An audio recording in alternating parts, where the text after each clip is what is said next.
হ্যাঁ, তোমার এই হাল কে করলো?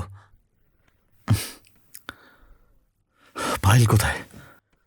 হ্যাঁ, মানে একজন মহিলা এসেছিল, আমার মাথায় বন্দুক ঠেকালো, দিয়ে পায়েলকে সঙ্গে নিয়ে চলে গেল। তো তুই তখন কি করছিলিস? বন্দুকের সামনে বাধ্য ছিলাম। ও একটা অ্যাড্রেস দিয়েছে আর বলেছে তুমি যাওয়া পর্যন্ত ও পায়েলের সমস্ত খেয়াল রাখবে। নিজের নাম বলেছে? সেটা তো বলেনি, কিন্তু ওর কথা শুনে ওকে খুব একটা ভয়ঙ্কর লাগছিল না। অ্যাড্রেসটা ডায়মন্ড মার্কেটের কাছাকাছি কোথাও হবে। চল আমার সাথে। আমি কেন? তোমার তো না হয় তিনকুলে কেউ নেই, কিন্তু আমার বউ বাচ্চা সব আছে। আমাকে ছেড়ে দাও।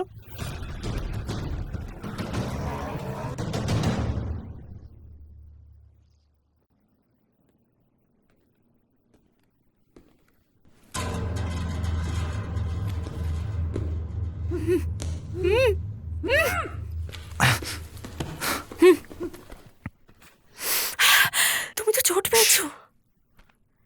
কে মেরেছে? পরে সব বলছে।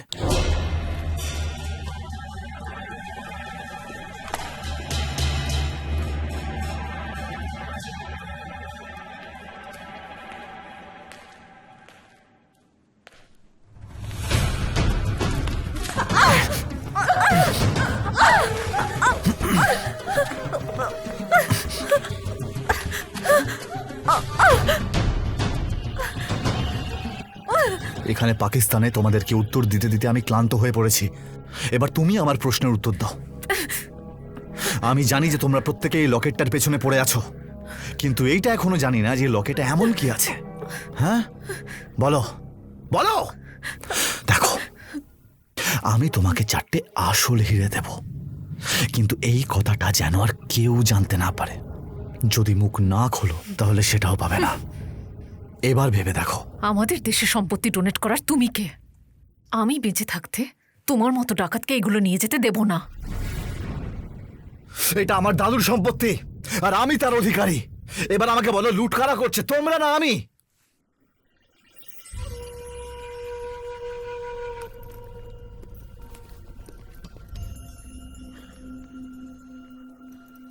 তুমি এটা কোথা থেকে পেলে? তোমার কি তাতে? তুমি এটার ব্যাপারে কি করে জানবে? এর উল্লেখ ডায়েরিতে ছিল, তাই। আর কি লেখা ছিল ওতে? তোমাকে এটা বোঝানোর জন্য আমায় 60 বছর পুরনো ইতিহাসটা বলতে হবে। ও নো, আবার সেই দাদুর ফেয়ারি টেল। তোমার এই গাঁজাখুরি গল্প আমি আর শুনতে পাচ্ছি না। Okay, I want to know. Please don't. এটা বলা খুব দরকার। তুমি প্লিজ শান্ত হয়ে একটু বসো।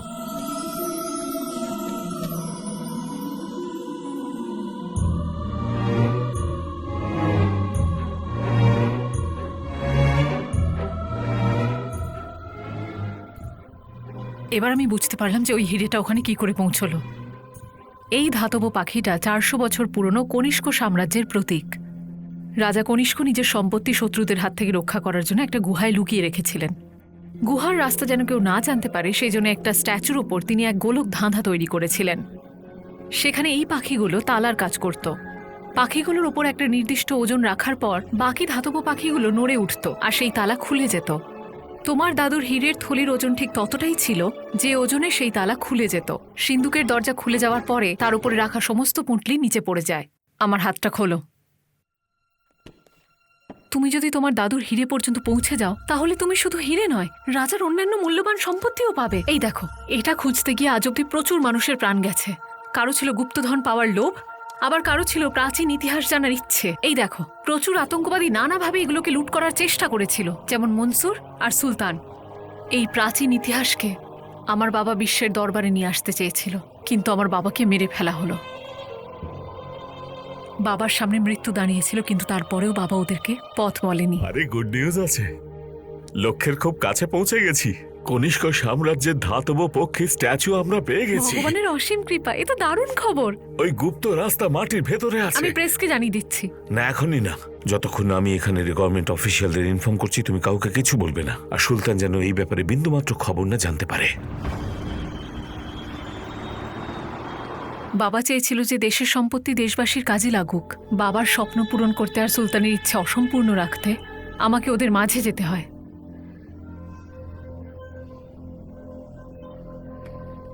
এই বাক্সটা আমাদেরকে যে করেই হোক পেতে হবে। বাবার রিসার্চ পেপার অনুযায়ী এই বক্সে একটা নকশা আছে, আর গুপ্তধন পাওয়ার জন্য আমাদেরকে সেটা বুঝতে হবে। এই বক্স এখন সুলতানের কাছে, এটা আমাদের পেতেই হবে। গরুরের এই লকেট, হয়তো এটাই সেই বক্সের চাবি।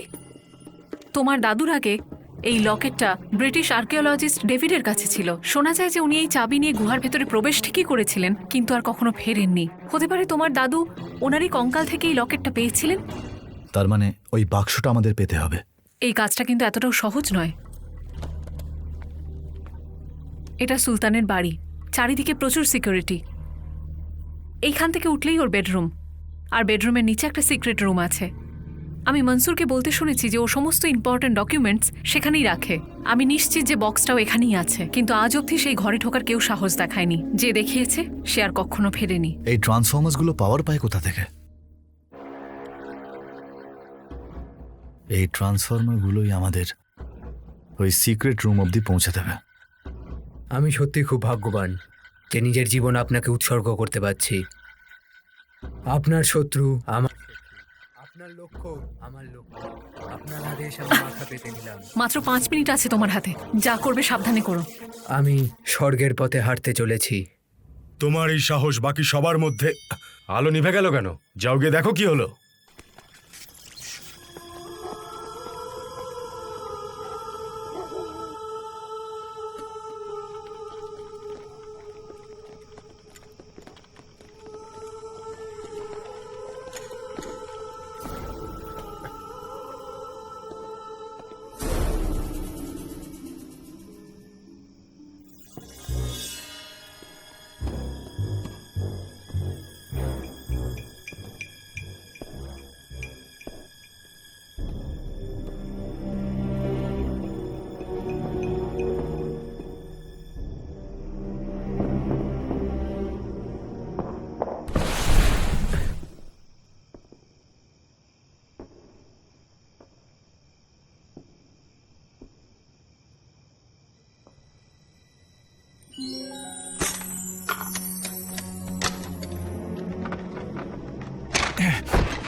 খুব ভালো।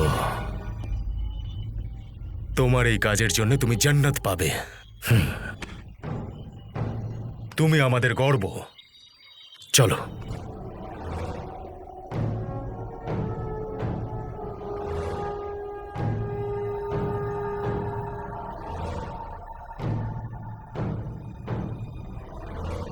ক্লাচটা টিপলেই বোমটা অ্যাক্টিভেট হয়ে যাবে, আর ছাড়লেই ফাটবে।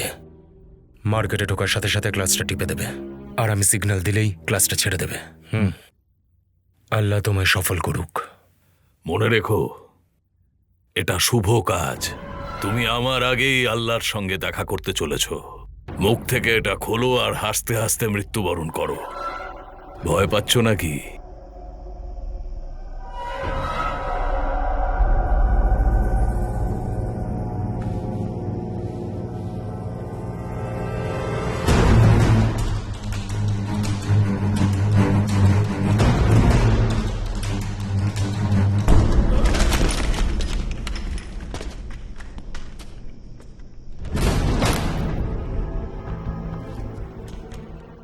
আমি জানি এরা প্রত্যেকে নিজের প্রাণ দেওয়ার জন্য প্রস্তুত, কিন্তু তোর বহু বছর পুরনো স্বপ্নটা যে ভেস্তে যাবে, একবার ভেবে দেখতে পারিস।